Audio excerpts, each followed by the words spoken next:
Does the ghost of Goody Hallett wander Luciferland here in South Wellfleet? We'll try to find out next.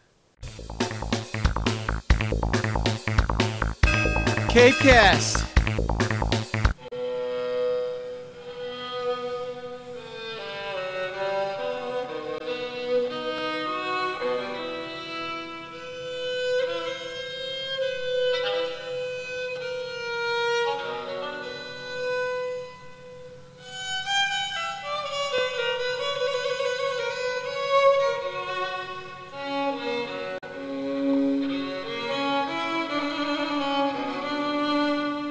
Howdy folks, I'm Eric Williams and welcome to CapeCast, the official webcast of the Cape Cod Times.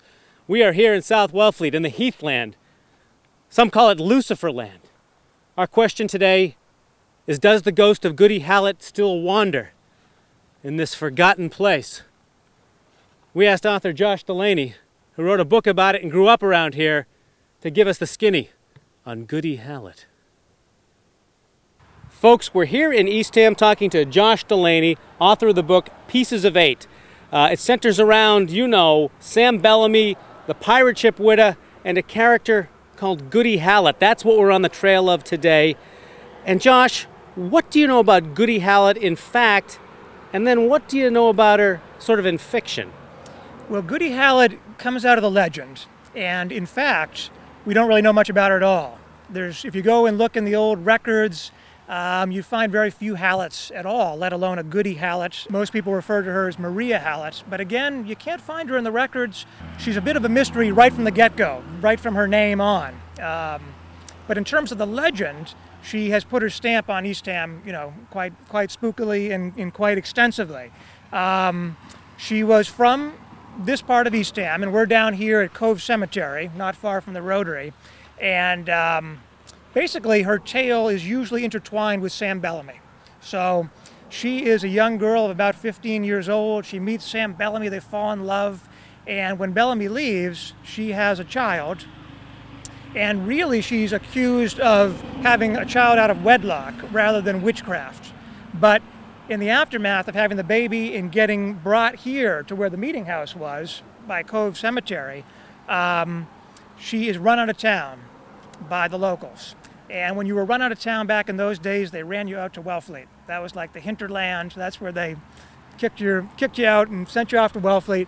So she went up to the Marconi area and built a little hut and pined away for Sam Bellamy, the legend goes, and looked out over the Atlantic waiting for the ship to come back.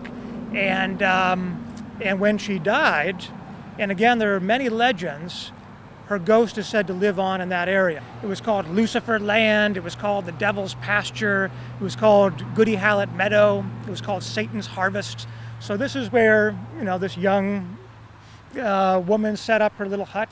And now there may be some idea that potentially she coaxed in the Witta to its doom when that ship ran aground and disintegrated right off there somewhere. True. Now, she was accused of witchcraft. So, not formally necessarily, although the records don't indicate it one way or the other. But at least the villagers thought she was a witch. So yes, part of the legend is that she brewed up some kind of concoction. The storms came in, and when Bellamy wrecked in the Witta in a hurricane, a lot of people said, well, that was Goody Hallett. She was getting her revenge. And after that, the villagers, one of the legends, says that the villagers were so alarmed by the piracy and her hand in it, her witchcraft, that they went up with torches and drove her into White Cedar Swamp, where she died, and that's where her ghost still haunts to this day.